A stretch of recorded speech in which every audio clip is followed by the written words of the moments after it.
सदर ट्रंप का ये दावा कि दोनों मुमालिक हफ्ते के रोज एक डील के बिल्कुल करीब थे, लेकिन ईरान ने 2 घंटे बाद ड्रोन हमला कर दिया। ट्रंप के माजी के बयानात और इकदामात देखें तो आपको क्या लगता है, क्या वो सच बोल रहे हैं? जी, बहुत शुक्रिया जी। जहाँ तक डोनाल्ड ट्रंप साहब के फरमुदात का ताल्लुक है, तो डोनाल्ड ट्रंप साहब तो खुद अपनी बात से मुकरने का और यू टर्न लेने का बड़ा एक उन्हें मलका हासिल है।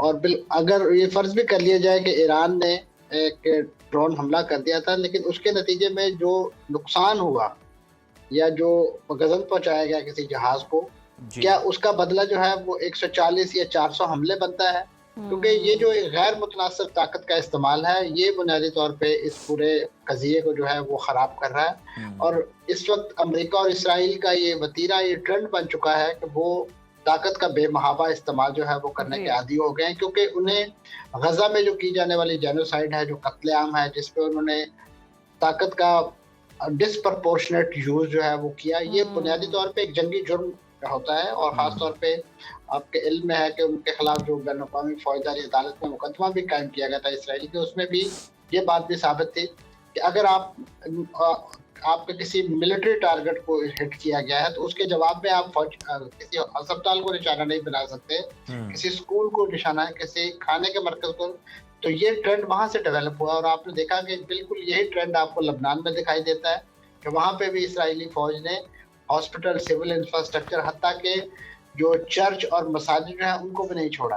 तो ये इस वक्त जो, और ईरान की भी अगर आप देख लीजिए, मिसाल लीजिए, तो उसमें भी जो अहदाफ जिनको निशाना बनाया गया, उसमें सिविल इंफ्रास्ट्रक्चर ज्यादा है। और सिविल इंफ्रास्ट्रक्चर से फौजी ताकत तो नुकसान नहीं होता, अवाम को, सिविल आबादी को नुकसान होता है। तो अब ये वो सिचुएशन है कि जिसको अगर आप देखें खासतौर पे उस मफाहमती याददाश्त की रोशनी में, कि जिसका पहला नुक्ता ये कहता है कि जी लबनान में भी सीज फायर होगा, तमाम जगहों पे सीज फायर किया जाएगा।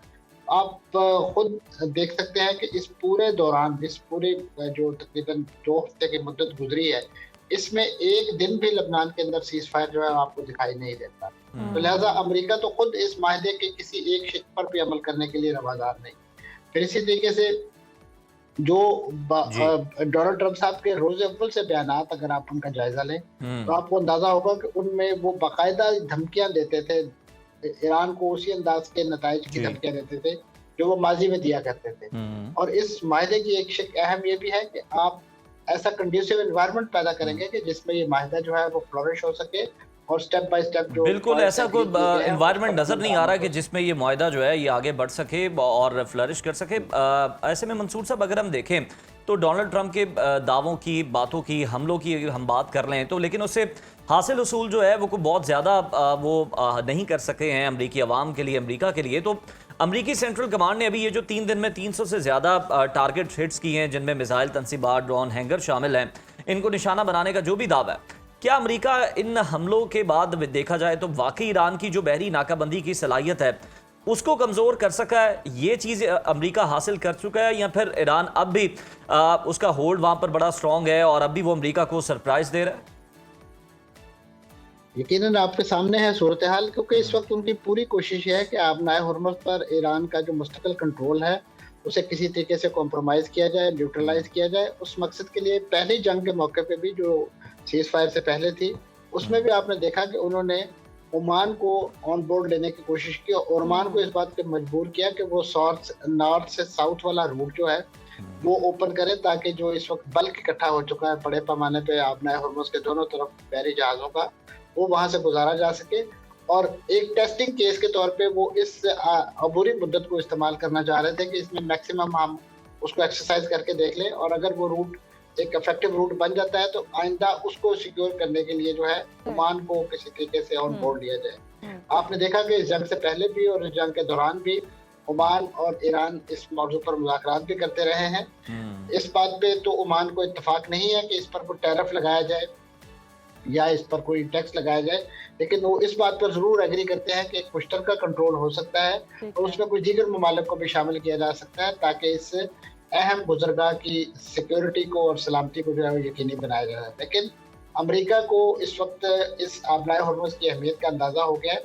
यही वजह है कि आपने देखा कि वो नारे जिनकी बुनियाद पे जंग शुरू की गई थी, चाहे वो रजीम चेंज का एजेंडा हो, चाहे वो ईरान के न्यूक्स हो, उन्हें उनकी जो अफजूदा यूरेनियम के खात्मे की बात हो, वो तमाम के तमाम उन बातों और नारों से जो वो पीछे हट गया। अब उसका सारा जोर जो है वो इस आबनाए हुर्मुज़ पर आ गया है, क्योंकि आपने देखा कि इस जंग के दौरान इसकी बंदिश की वजह से न सिर्फ पाकिस्तान, दुनिया भर, बिलखुसूस बिल्कुल अमेरिका ऐसा की है। मईशत जिस अंदाज से तहवाला हुई, खुद अमेरिका के जो रिजर्व जो है वो जब बिल्कुल जमीन पर आ लगे, यही वो मैं समझता हूँ ज़मीनी हकायक थे कि जिसके बाद डोनाल्ड ट्रंप साहब को होश के नाखून लेना पड़े और जी। उन्होंने सीज़ फायर पर एग्री किया।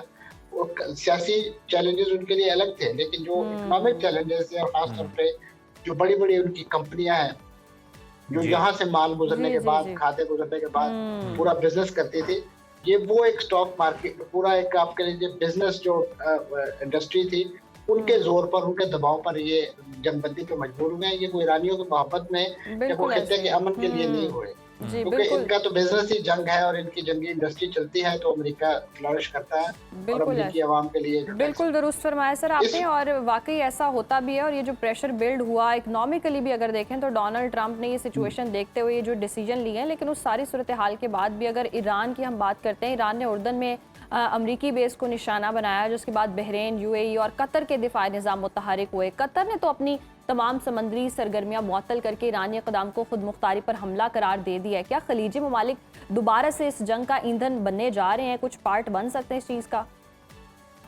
जी, अभी उसकी एक बदकिस्मत सी इब्तदा तो हो चुकी है और ख़ासतौर पे कतर तो उन मुल्कों में शामिल है कि कतर के पास तो कोई मुतबादिल रूट भी नहीं है। उसका गैस और तेल जो है वो यहीं से गुजर के जाना है।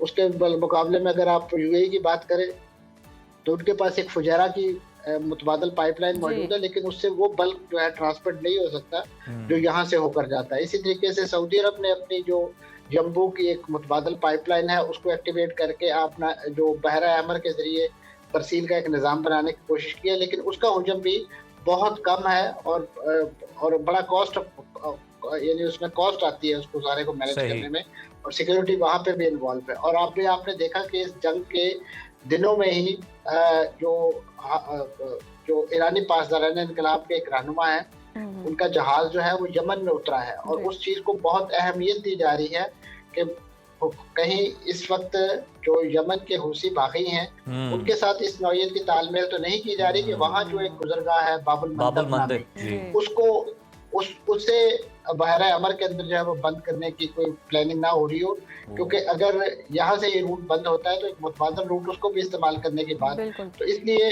ये तमाम चीज़ें मैं समझता हूँ ना सिर्फ अमेरिकी इंतजामिया, उनकी जो सेंटकॉम की क़यादत, उन सबके इल्म में भी होगी, लेकिन हकीकत में इस वक्त अमेरिका जो है वो उस तमाम रद्द अमल से अभी तक बाहर नहीं आ सका जो ईरान के पासदारान, ईरान के जो साबिक रहबर आला है उनके जनाजे के मौके पे देखने को मिला। आपने देखा कि खुद डोनाल्ड ट्रंप साहब इस नौइयत के बयानात देते सुने गए कि मुझे नहीं मालूम था कि वो इतने मकबूल आम रहनुमा थे। जी। लेकिन मैं समझता हूँ having said this, Donald Trump साहब तो अपनी जगह हैरान थे, लेकिन ईरान के लिए भी वो बहुत एक जिसे कहना चाहिए हैरान कुन मुजाहरा था, और खासतौर पे उस मुजाहरे से जो सफारती उनकी तन्हाई खत्म हुई, उनको जो एक जी। पॉलिटिकल स्ट्रेंथ मिली, उसके हाथों थोड़ा बिल्कुल सा ईरान बिल्कुल जो है पूरी वो अवाम confidence का ईरानी शिकार अवाम हुई। इकट्ठी हुई, बल्कि हमने देखा पूरी दुनिया से जो वफूद थे वो वहाँ पर पहुंचे, लोग जो है वो वहाँ पर इंडिविजुअली भी वहाँ पर पहुंचे और यकीनन एक बड़ा ज़बरदस्त मैसेज था और अमेरिका के लिए ये बड़ा शॉकिंग भी था। मंसूर साहब, पाकिस्तानी, कतरी और सऊदी हुकाम की सालिसी के बाद अब हम देख रहे हैं कि अगले हफ्ते स्विट्ज़रलैंड में टेक्निकल टीम्स के बिलवास्ता डायरेक्टली जो मुज़ाकरात की खबरें थी, अब हफ्ते के रोज़ होने वाले नए हमलों के बाद क्या स्विट्ज़रलैंड में मुज़ाकरात का ये इम्कान हम समझे कि ख़त्म हो चुका है, या ये जो टेक्निकल मुज़ाकरात चल रहे हैं ये इसी तरह से चलते रहेंगे? जी देखिए, इस वक्त जो सिचुएशन ज़मीन पे आपको दिखाई दे रही है, अगर इसका मुवाजना आप अफगानिस्तान में जो अमेरिका के हमले थे उनसे करें, जी। तो वहाँ पे भी आपने देखा कि वो तालिबान से कतर में मुज़ाकरात भी कर रहे थे और उसके साथ साथ तालिबान को निशाना भी बना रहे थे। तो उस वक्त एक वेस्टर्न मीडिया में एक टर्म इजाद हुई थी कि एक तरफ वो कहते हैं ये टॉक है और दूसरी तरफ जो है फाइट भी हो रही है। तो यहाँ पे भी आपको यही मंजर जो है वो दिखाई देगा। ये बातचीत भी जारी रहेगी और उसके साथ साथ इस नौइयत की चांदबारी जो है वो भी जारी रहेगी, क्योंकि इस वक्त भी इन कोशिशों का तमाम जो मुंतहा और मकसूद है वो यही है कि किसी तरीके से दूसरे फरीक को ज़्यादा से ज़्यादा अपने मौक़िफ़ से पीछे हटने पर मजबूर किया जाए, क्योंकि मुज़ाकरात की मेज़ पे शायद दबाव की वो कैफियत नहीं बनती है, और ख़ासतौर पर जो मुख्तलिफ टेक्निकल नौइयत के मुज़ाकरात हैं उसमें दोनों फरीक बहुत तैयारी के साथ आते हैं। तो ये एक जमीनी हकायक अपनी फेवर में करने के बाद एक कोशिश यही होती है कि दूसरा फरीक जो है वो खुद से ही सरेंडर कर दे। बिल्कुल और मंसूर कहे कि साहब, ठीक है दोनों जी, तरफ मैं से तो कोशिशें आउट तो हो चल रही हैं। ऐसे में पाकिस्तान की कोशिशों को कैसे हम भूल सकते हैं? पाकिस्तान इस पूरे मामले में सालिस का किरदार तो अदा कर रहा है, लेकिन खलीज में हमारे लाखों वर्कर्स मौजूद हैं और पेट्रोल का सारा इन्हिसार इसी खित्ते पर है। इन ताज़ा हमलों के बाद पाकिस्तान को अपनी मुआशी और खारजा पॉलिसी में क्या फौरी तब्दीलियां करनी चाहिए या करनी होंगी भी? देखिए जी, हमारे यहाँ तो अभी उसकी शुरुआत भी नहीं हुई थी इस जंग की। तो हुकूमत एक तरफ तो वो पेट्रोल की कीमतें कम करती जा रही थी, लेकिन आपने देखा कि उसके फौरन बाद जो है वो इजाफा हमारे यहाँ तो देखने को मिला है।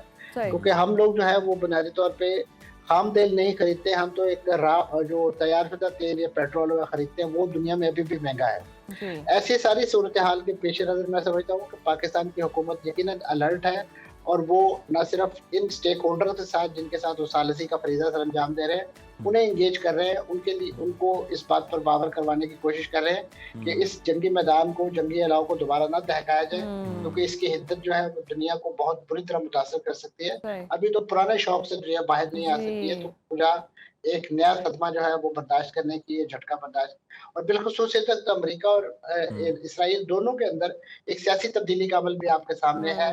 एक तरफ मिड टर्म इलेक्शन होने हैं और दूसरी तरफ 27 अक्टूबर को इसराइल के अंदर इंतखाबात का डोल भी डाला जाना है। अब दोनों जो वहाँ के इस वक्त सरबराहान हैं, चाहे वो नेतन्याहू हो, डोनाल्ड ट्रंप साहब, उनका सियासी मुस्तकबिल उस इंतखाबी अमल के साथ भी जुड़ा हुआ है।